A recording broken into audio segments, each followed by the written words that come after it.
신나는 시사 토크쇼 오태훈의 시사본부.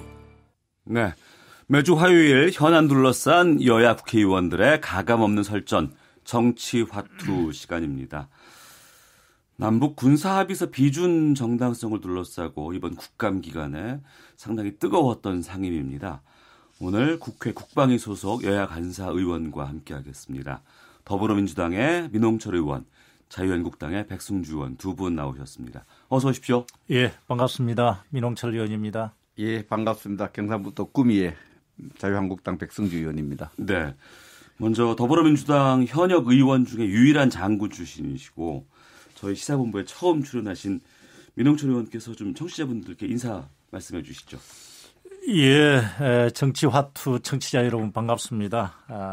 방금 사회자께서 민주당 안보 브레인이라고 하셨는데요. 안보 브레인은 아니고요.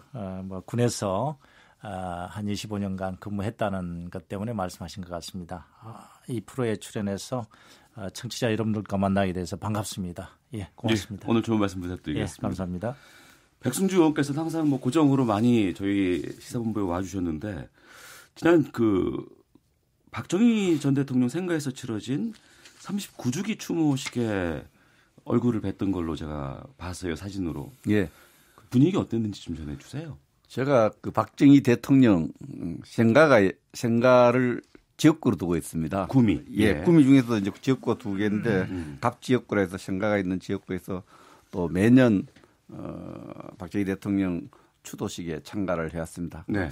예년보다가 국민적 관심이 좀 뜨거웠어요. 예. 어쨌든 구미에서 지난 지방선거에서 처음으로 민주당 시장이 등장했고 또 민주당 시장이 현역 구미 시장이 그 추도를 하면 제를 지내는데 첫 잔을 올리는 것을 초혼관에서 초혼이라고 이렇게 어렵게 쓰는데 그 구미 시장이 늘 해왔던 그런 역할이었는데 민주당 장세영 시장님께서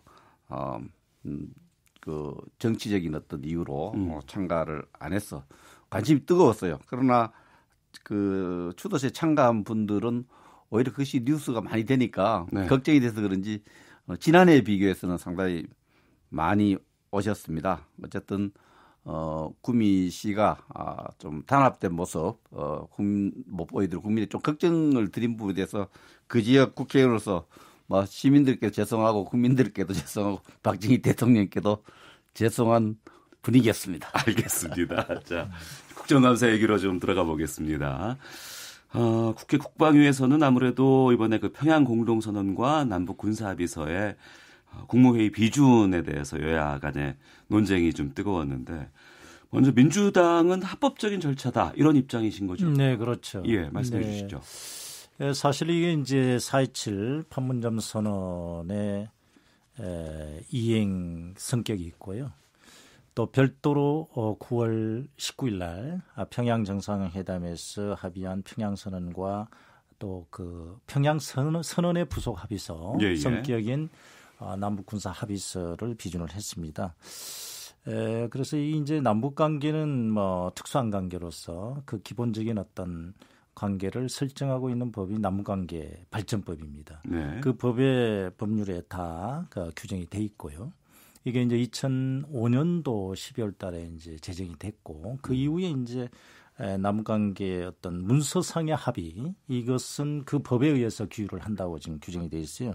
따라서 이번에 평양선언과 남북군사 합의서의 비준은 그 남북관계 발전법의 3조와 또 21조에 근거해서 국무회의 심의를 거쳐서 정부가 판단해서 물론 그 조건은 있습니다.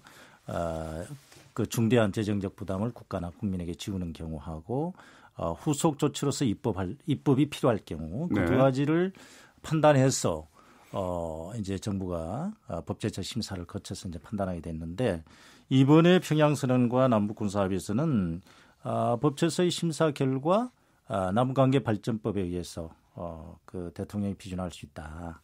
그 결론에 따라서 이번에 이제 대통령이 적법 절차, 이제 내부적인 절차를 거쳐서 비준을 하게 됐고, 지난 26일 날 남북 군사 장성급 그 회담에서 이러이러한 이제 우리 남측의 그 효력 발생 절차를 거쳤다. 네네. 이 내용을 국방부 장관의 이제 공문을 이제 통보함으로써 효력이 발생이 된 거죠. 그래서 알겠습니다. 결국은 이것은 남북관계 발전법에 해당하는 사안이다. 이렇게 보고 있는 것이죠. 그래서 적법하다 이렇게 보고 있습니다. 이에 대해서 자유한국당 같은 경우에는 뭐 효력정지 가처분까지 신청한 것으로 알고 있고 법적인 조치도 지금 예고하고 있는 상황으로 들었습니다. 예, 우리 당에서 이제 당 지도부에서 헌법재판소에 효력정지 가처분 신청을 냈습니다. 네.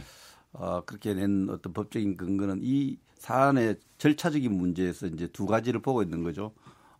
방금 민홍철 의원님이 설명했듯이 국내법인 남북관계 발전법에 의한 절차대로 해야 되느냐, 아니면은 헌법이 규정한 비준에 대한 절차대로 해야 되는 쟁점이 있는데, 네. 정부는 그 남북관계 발전법에 따라서 국무회의 의결을 거쳐서 대통령이 서명해서 이제 반려를 시키는 절차를 시켰습니다. 네. 그 이제 이런 절차를 진행하는 데 있어서 법적 검토는 법제처가 정부기관이죠. 정부의 법제처에서 검토하게 된 어떤 두 가지 근거, 입법 소요가 있느냐, 재정 부담이 있느냐를 따져보니까 뭐 크지 않다, 또 없다 이런 판단을 근거로 이렇게 추진했는데, 국내법적 절차로 사실 남북관계에 처음 남북관계 합의한 건 아니거든요. 협약을 맺고 이런 서로 합의한 게 아닙니다.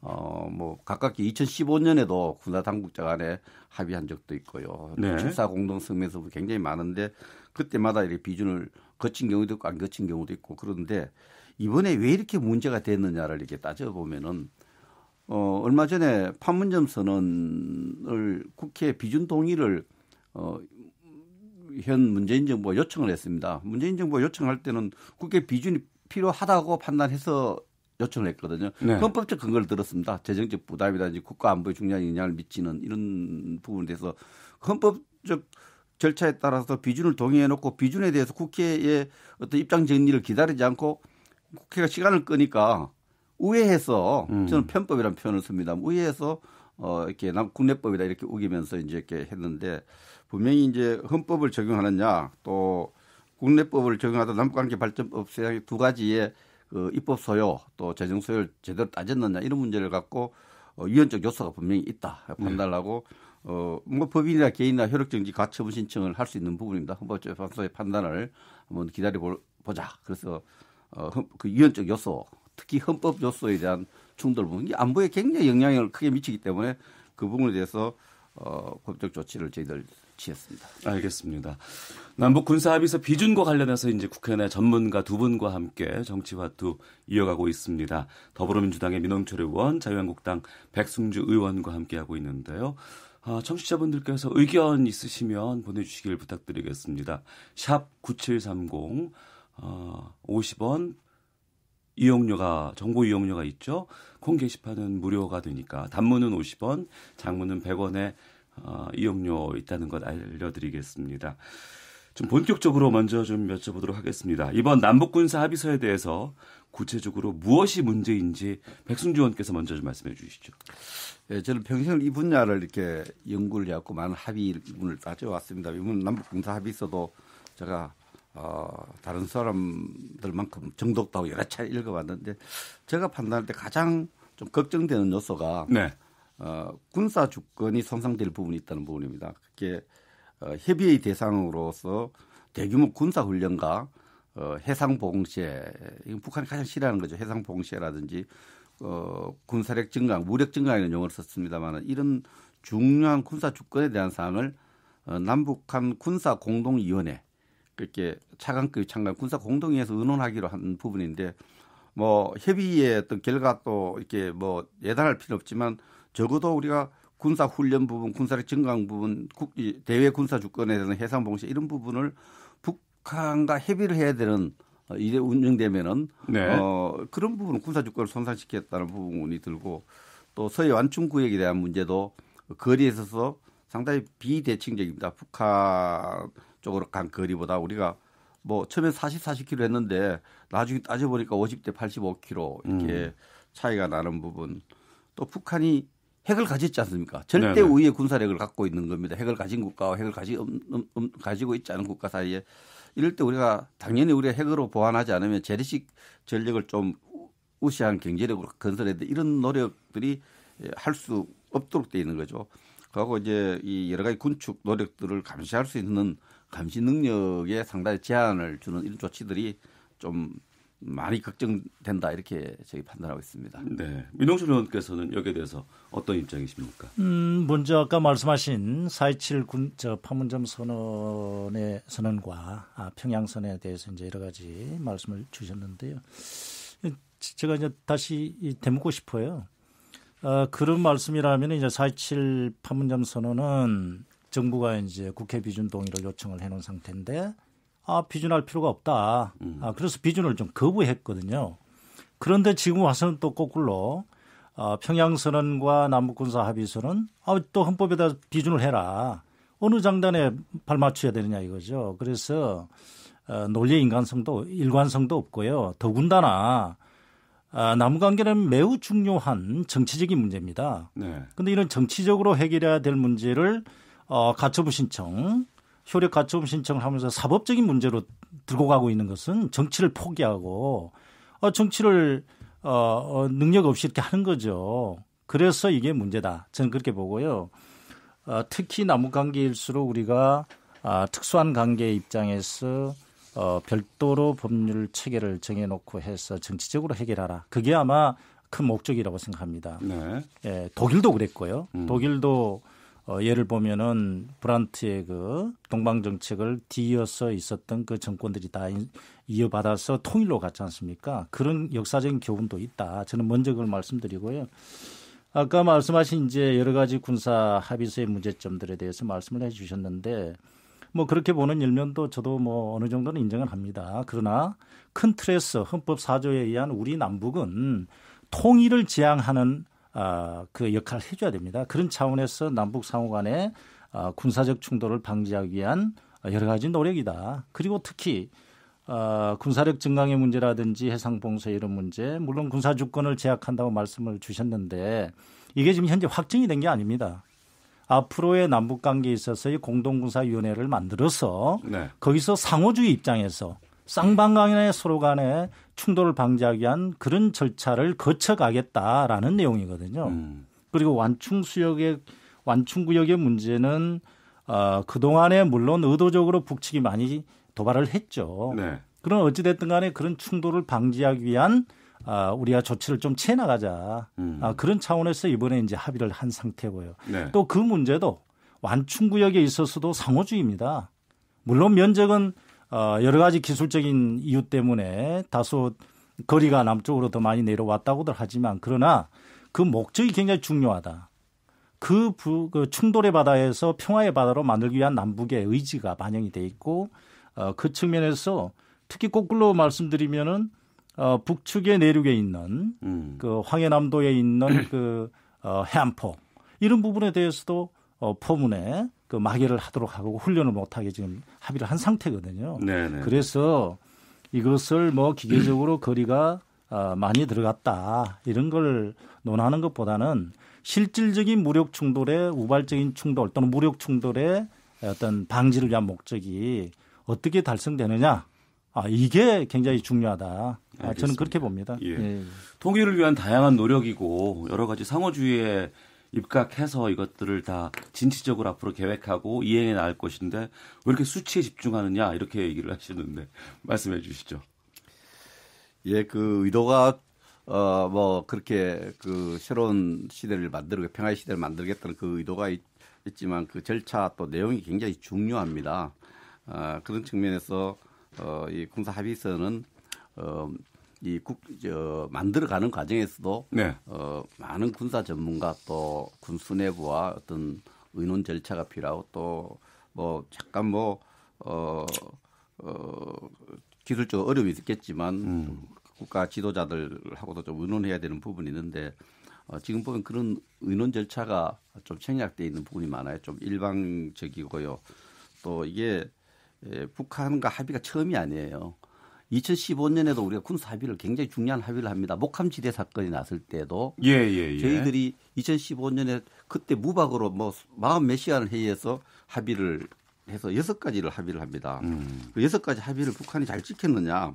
그게 85년 2015년 8월 22일에 북한의 김양근 비서라든지 항병서 총정치국장이 나오고 우리는 홍영표 통일부 장관이 나오고 김관진 장관이 나가서 군사 당국 간에 회담을 하자. 목함질 사건은 우리가 잘못했다 유감입니다. 그 우리가 방송했는 거 방송 이제 중단하도록 하고 또 북한이 준전시 상태를 해제하고 또 이산가족 상봉하자. 또 민간 교류하자. 이 합의했는데 잉크도 마르기 전에 핵실험해 버렸습니다. 그래서 이런 부분들은 북한이 이 약속에 대한 어떤 신뢰, 이행 이런 부분에 굉장히 의심스러운 부분이 많고 이때까지 계속 그래 왔거든요. 네. 그런 부분에 대한 성찰이 너무나 안 돼 있다. 과속하고 있다. 예. 또 내용도 굉장히 우리 안보를 좀 불안하게 할 요소들이 있다. 이런 부분을 지적하고 있는 겁니다. 네. 청취자께서도 의견 주시고 있는데요. 뒷번호 0333 쓰시는 분께서는 비준해 달라면 안 해준다고 하고 그냥 하면 비준 안 받았다고 문제 삼고 대안을 제시하는 게 필요하다고 봅니다. 라고 의견도 주셨고 9703님께서는 우리 기업 총수들이 북한에서 망신당했다는 뉴스 접했습니다. 협상 중이라도 북한과 적절한 긴장관계 유지해야 유익하다고 봅니다. 라는 의견도 주셨습니다. 7142님께서는 어떠한 상황에서도 남북의 교류와 소통은 중요합니다. 당리당략 떠나 진정으로 국가를 위해 한 뜻으로 힘을 모아야 합니다. 라는 의견도 보내주고 계십니다. 이번 국감 이제 어제로 막을 내렸잖아요. 예. 국감 할 때 여야 간사분들의 또 역할도 상당히 중요하고 또 힘들다면서요? 어떠셨어요? 뭐 저는 참 행복합니다. 왜냐하면 백승주 우리 의원님이 간사로 오셔가지고 같이 마음이 잘 통하고. 행복하실 정도세요? 예. 그럼 제가 못하고 있다는데. 특히 이제 국방위 같은 경우는 예. 국가의 일을 하고요. 특히 안보에 관한 일을 하고 있기 때문에 사실 뭐 여야 간에 뭐 조금의 견해차는 뭐 있겠죠. 그러나 큰 틀에서는 한 방향으로 보고 있다. 저는 그렇게 생각을 합니다. 네. 그런 차원에서 이번에도 국정감사 과정에서도 서로 간의 여야가 큰 어떤 무리 없이 어떻게 하면은 대한민국의 화해 교류 협력 시대에 있지만은 네. 그래도 국가 안보에 대해서 다 같이 걱정하는 그런 차원에서 한 목소리였다. 저는 그렇게 생각을 하고요. 예. 어떤 큰 뭐 무리 없었다. 물론 뭐 남북 기본 합의서나 남북 군사 합의서나 또 여러 가지 그동안의 그 남북 관계 군사적인 문제에 있어서는 뭐 여야 간의 견해차 또는 뭐 그런 주장은 있었지만 그러나 다 같이 국가 안보를 위한 어떤 충정이었다 저는 그렇게 생각하고 있습니다. 네. 예. 백승주 의원께서는요. 시작할 때 지혜자께서 말씀하셨죠. 우리 민홍철 의원님은 군에서 장군 출신이고 법무관리관을 25년간 봉기해서 누구보다도 국가 안보, 국가에 대한 어떤 그 애국심이 많은 의원님이어서 네. 그러면서 굉장히 서로가 마음속 깊은 속내를 이야기하고 의제를 선정하고 또 회의를 운영하는데 잘 도와주셨다 이렇게 생각합니다. 근데 조금 이제 말씀하신 것 중에 제가 조금 이제 시청자도 말씀을 하고 왜 우리 보고 비준하라면 비준하라 안 하고 또 네, 이렇게 말 자꾸 바꾸는 이런 예, 이야기를 예. 했는데 이건 참 끌고서 부서를 만드는 게 정부입니다. 우리 민주당이 아니고 정부가 덜컥 혼자 먼저 또 처음에는 비준 문제가 나오니까 대통령이 뭐라고 했냐면 주요 정당의 합의가 없는 반쪽짜리 비준 안 받겠다. 네. 비준 안 받아도 된다 했어요. 또 어떤 영향을 받았는지 누구의 말을 들었는지 갑자기 비준 꼭 해야 되겠다 해서 국회에 비준을 요청을 했습니다. 그 비준을 요청할 때 국회에 비준을 요청하면은 여러 가지 정당의 입장 스탠스를 봤을 때 이게 원하는 시간표대로 안 될 거라는 걸 예측을 하고 내놔야 됩니다. 네. 우리 국회가 최고인민회의와 같이 거수기가 아니지 않습니까? 그런 측면에서 국회 비준을 요청할 때 그때는 이제 북한을 국가로 인정한다. 하나의 사실적 국가이기 때문에 뭐 인정한다 이런 걸 전제로 했는데 이번에 또 국회 비준하지 않고 국무회의를 해서 이렇게 넘어갈 때는 북한은 국가가 아니라고 청와대 대변인이 얘기했어요. 비준이 아니기 때문에 꼭 국회 비준 안 받아도 된다. 제가 길을 의심했습니다. 금방 두 차례 정상회담하고 또 국회 비준 동의서를 내놓고 갑자기 국가가 아니다고 하니까 물론 뭐 급하니까 그렇게 입장을 이야기했었지만 이런 것들이 국민에게도 혼란을 주고 국회에도 혼란을 주고 저 역시 혼란이 와요. 네. 북한이 국가인지 반국가 단체인지 이런 부분에서 야당이 입장을 왔다 갔다 한다 이렇게 논하기 전에 청와대가 진실로 사과를 해야 됩니다. 네. 국가성에 대한 것도 청와대 대변인 국가가 아니다 그러면 북한이 나중에 회담할 때 너 국가를 아니다 했냐 우리가 반국가 단체인지 하면 어떻게 할 거예요. 이런 부분은 좀 더 책임감을 갖고 정부가 국민에게 혼란을 주지 않아야 된다. 임기응변적으로 이렇게 그 국민에게 설명하려고 해서는 안 되고 일방적으로 해서는 안 된다 이런 생각을 가집니다. 알겠습니다.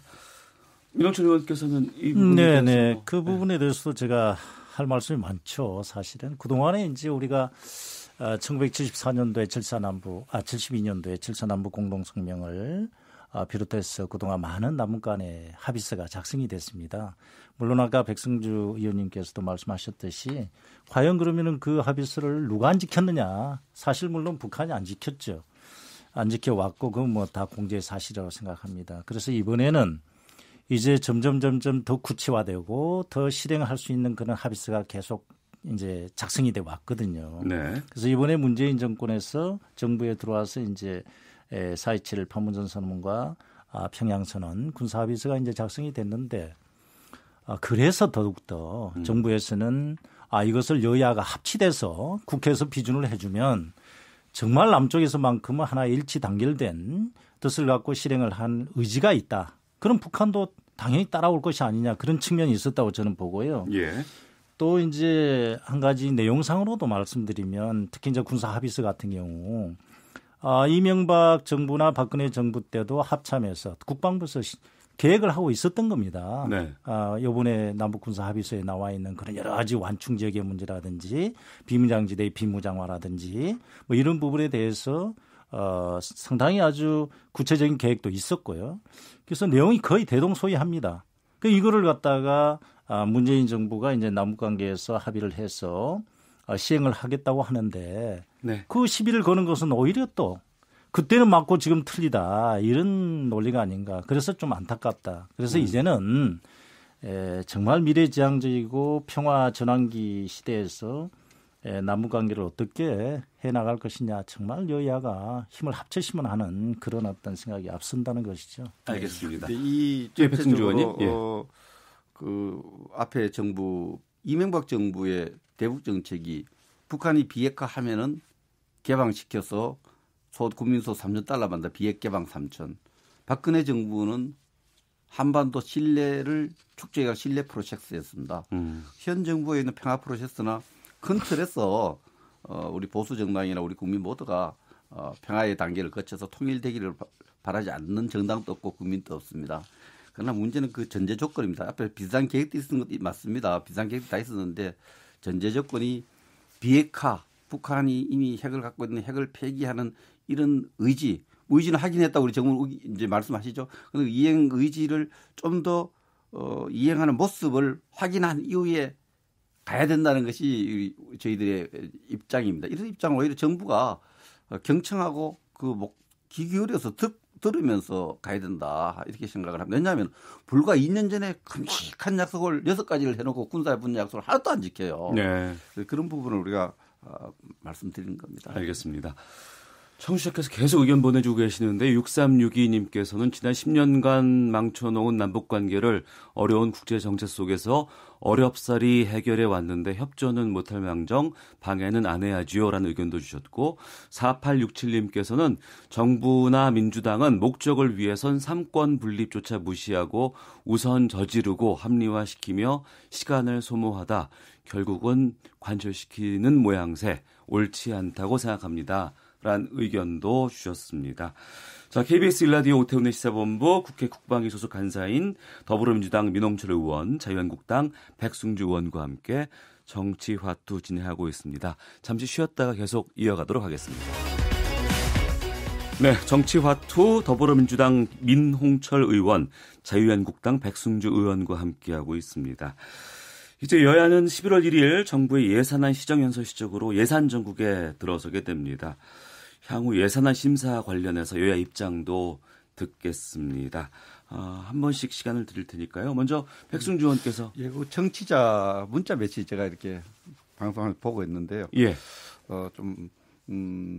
저하고 생각이 많이 다른 부분에 대해서 좀 말씀드립니다. 지난 10년간 남북관계를 망쳐 이런 표현들이 이제 우리 사회에 많이 쓰죠. 10년간 남북관계 망쳤다. 보수 정권이 망쳤다 이러는데 남북관계라는 게 상대가 있습니다. 그래서 지난 10년간에 포괄적으로 한반도에 우리가 좀 책임을 져야 될 부분이 뭐 전혀 없다고 이야기하지 않겠지만 남북관계 왜 망쳐졌느냐.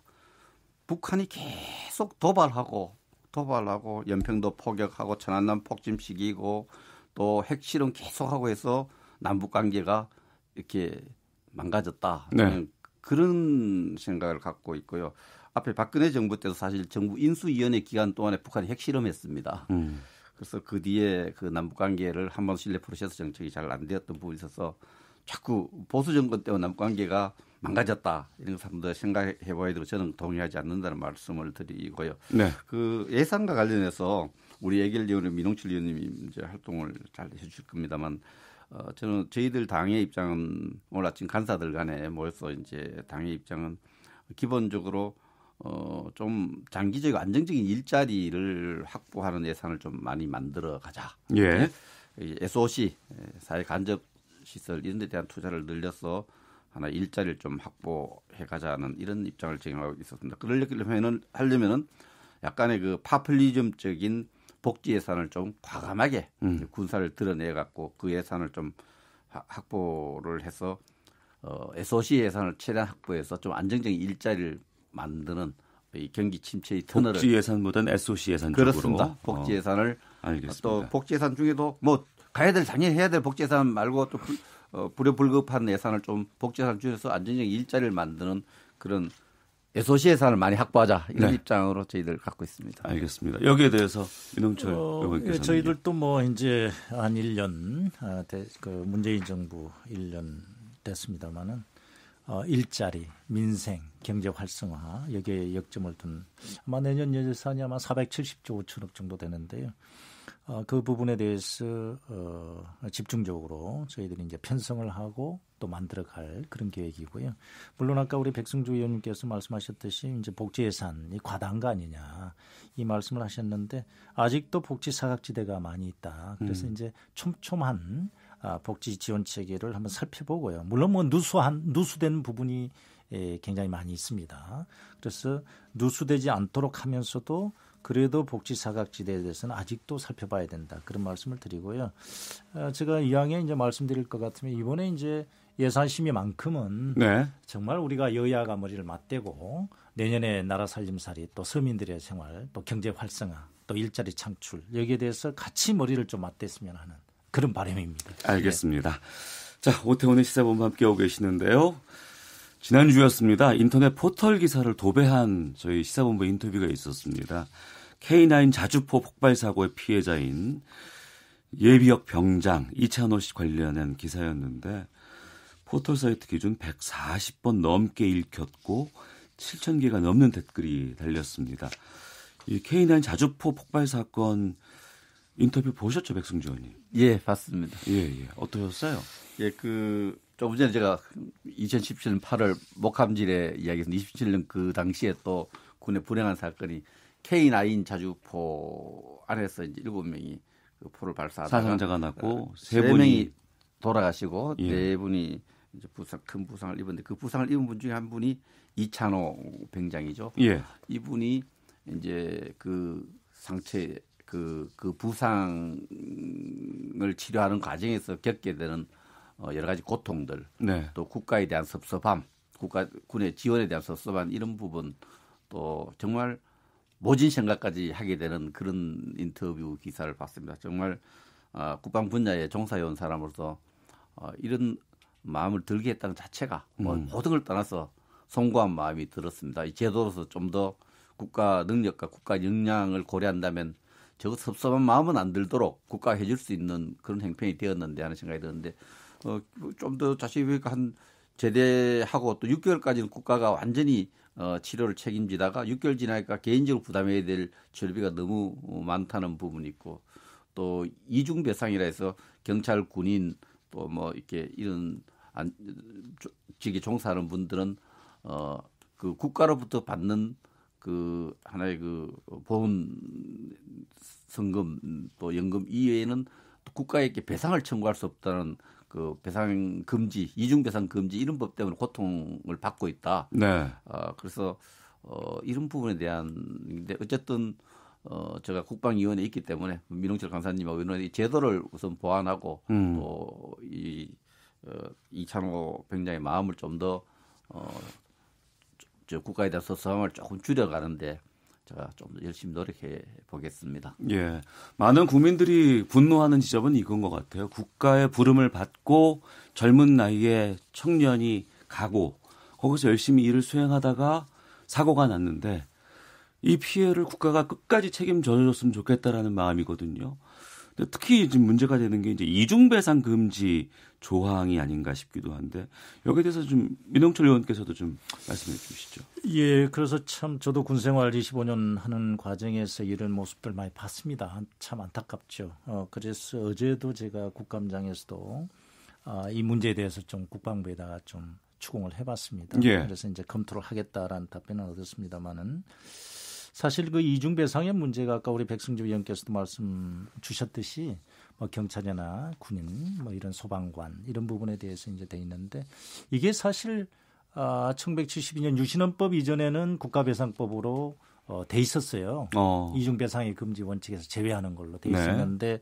워낙 많은 국가 예산이 들어가다 보니까 유신헌법 때 이제 헌법으로 규정에다 넣어가지고 군인 경찰에 대해서는 이중배상을 금지하는 걸로 헌법 규정으로 넣어버렸습니다. 이것을 만약에 고치려면 헌법을 개정해야 되는데요. 네네. 그래서 지난번에 이제 그 헌법 개정안에는 들어와 있습니다. 그래서 현재는 제도상으로는 헌법을 개정해야 된다 이런 말씀을 드리고요. 다만 저도 참 그런 부분이 안타까운데 일반적인 교통사고나 이런 경우에도 많은 보상을 받고 또 배상을 받지 않습니까? 네. 하물며 국가를 위해서 이렇게 희생된 우리 참 장병들 또는 그 희생자들에 대해서는 국가가 끝까지 책임을 져야 된다는 측면에서 동의를 하고요. 특히 이제 군 장병에 대해서는 네. 현재 제도가 이 이찬호 병장처럼 아주 중증 부상을 입은 그 장병들은 전역 후 6개월까지만 국가에서 이렇게 지원을 하도록 돼 있어요. 그런데 이 제도도 지금 잘못됐다. 예를 들어서 이렇게 이찬호 병장처럼 아주 중증 화상을 입는 그 부상자들은 오랫동안 치료를 해줘야 되거든요. 네. 그래서 치료가 완료될 때까지나 이때까지 국가가 책임져줘야 되는데 군에서는 6개월밖에 지금 안 돼 있는데 그것도 좀 연장을 하는 국가가 이렇게 치료해주는 이런 제도를 좀 바꿔야 된다. 네. 그런 말씀을 드리고요. 분명히 보상과 배상은 다릅니다. 보상은 국가 유공자 예우 차원에서 국가보건처에서 당연히 해줘야 되고요. 네네. 또 국가의 어떤 불법행위나 또 이 K9 자주포 같은 경우는 저도 이제 좀 의문을 갖고 있었습니다만은 그 제조업체에 대한 책임을 하나도 묻지를 않았더라고요. 예. 그래서 그런 부분도 철저히 규명해서 배상을 철저히 해주는 방향으로 가져야 되지 않느냐. 그렇게 저는 생각을 하고 있습니다. 이 K9 자주포는 지금도 운용은 되고 있죠? 예, 운용되고 있습니다. 그래서 지금 이제 그 인터뷰 내용을 보면은 그 주변에 보면은 유사한 사고가 있었는지 그 기업의 책임에 대해서 왜 이래 철저히 안 묻느냐 이런 섭섭함이 묻어 있습니다. 저는 기본적으로 저도 뭐 이 판단할 때 그런 차관을 근무할 때 그런 병사를 많이 안타깝게 지켜봤습니다만 국가가 해줄 수 있는 것은 보조 장비 하나라도 세계 최고 것을 해서 불편함이 없도록 하고 끝까지 국가가 책임지는 모습 서운한 마음이 안 들도록 과하다 싶을 정도로 그럴 수는 없겠지만 국가 끝까지 책임지는 그런 제도를 만들어 가고 또 이제 그러할 정도의 국가 수준이 됐다고 이렇게 생각을 합니다. 그렇게 해야 된다고 생각합니다. 알겠습니다. 이런 문자는 저 처음 봤습니다. 김윤기님께서 보내주신 건데 오늘 출연자분들 토론이 격이 높네요. 자주 이런 식으로 특정 현안을 집중적으로 논의해 주세요라는 의견을 보내주셨습니다. 국회 국방위 소속 간사십니다. 더불어민주당의 민홍철 의원, 자유한국당 백승주 의원과 함께 격 높은 정치화투 오늘 함께했습니다. 두 분 말씀 고맙습니다. 예, 감사합니다.